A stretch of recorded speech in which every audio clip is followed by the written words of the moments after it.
Bonne journée. Donc, c'est wow, ouais, ça c'est le fun à écouter. Donc, là, je vais parler, écoute attentivement, OK? Parce que c'est pas facile à comprendre. Puis, j'utilise des objets comme ça, dans le fond, pour, du coup, mettre un écran de protection, OK? Donc, cette histoire-là, c'est pas juste une histoire, OK? C'est des faits qui sont vécus, que c'est vrai. Il y en a au Québec, mais il y en a aussi dans d'autres pays.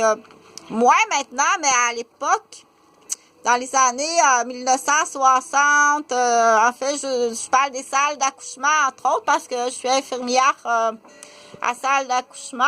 Il y a quelques années, je suis infirmière d'équipe volante de l'hôpital Maisonneuve-Rosemont. Donc, je suis aussi éducatrice spécialisée puis enseignante, entre autres. Donc, étudiante à la faculté de médecine à l'Université Laval en santé sexuelle.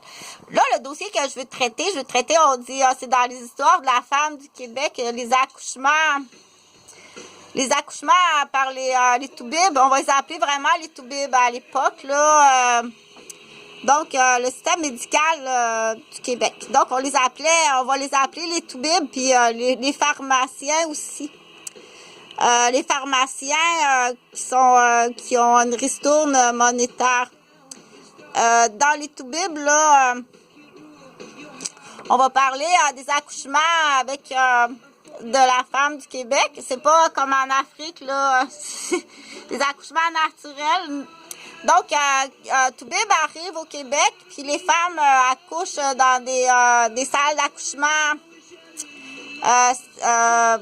et puis avec des masques à l'éther. Donc, ils endorment les femmes. Ils endorment les femmes à l'éther. Puis les accouchements peuvent être procédés là, sous anesthésie ou des fois des césariennes pour rien aussi. Donc, le toubib du Québec, le système médical du Québec, il est pas bon. Non, il est pas bon. C'est un des pires, c'est le toubib. Donc, autant en tant que médecin, là, c'est sûr que la nouvelle génération a bien confiance, mais l'ancienne génération des toubibs du Québec, la même affaire va dans sa chambre à coucher.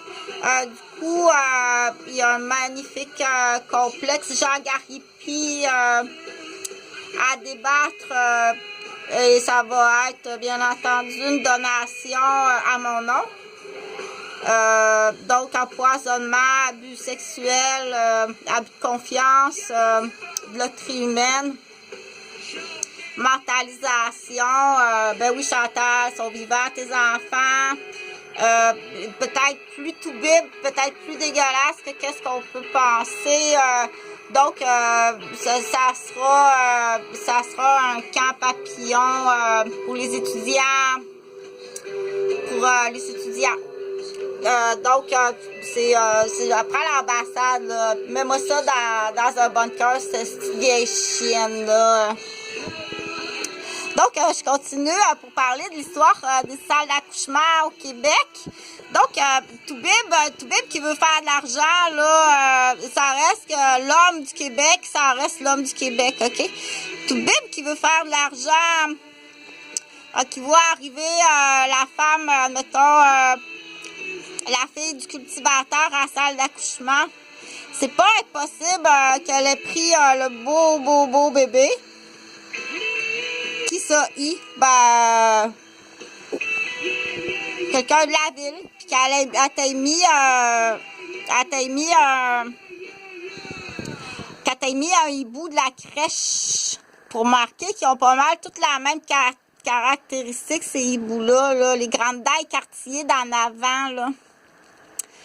Les enfants de la crèche, tu peux chercher, là, ça peut être un toubib, un pharmacien ou même un politicien d'époque qui prenait, on appelle ça le beau bébé de campagne, OK? Il prenait le beau bébé de campagne, puis il mettait une crèche, puis il va faire, après ça, il fait un skibou sur les terres où la famille qui est riche.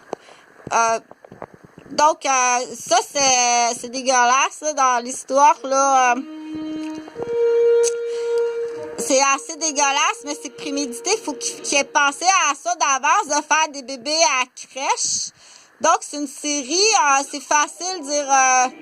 mais voyons donc. Qu'est-ce qui se passe? Il arrive donc bien des bébés de crèche tout d'un coup, là. Sûrement que les religieuses ont dû remarquer quelque chose, là. C'est sûr qu'il y a les blanches, les grises. Il arrive donc bien des bébés avec les dents écartillées, ont pas mal toutes la même caractéristique. Donc, celui-là ici, au Québec, là, qui ressemble à ça, tu vas le trouver à Saint-Jérôme-des-Laurentides. Qui est propriétaire d'un centre d'une ressource. C'est un ancien boxeur. C'est un gars qui a fait de la boxe. Il est super grand, 6 pieds 2, 4. C'est une paire de bottines sales du Québec. Ça en est un, ça. C'est peut-être ton frère ou ton cousin. Tu vas trouver, c'est une famille qui a un gène, une génétique c'est une génétique dangereuse. Regarde, il est là. Il est là, ton démon.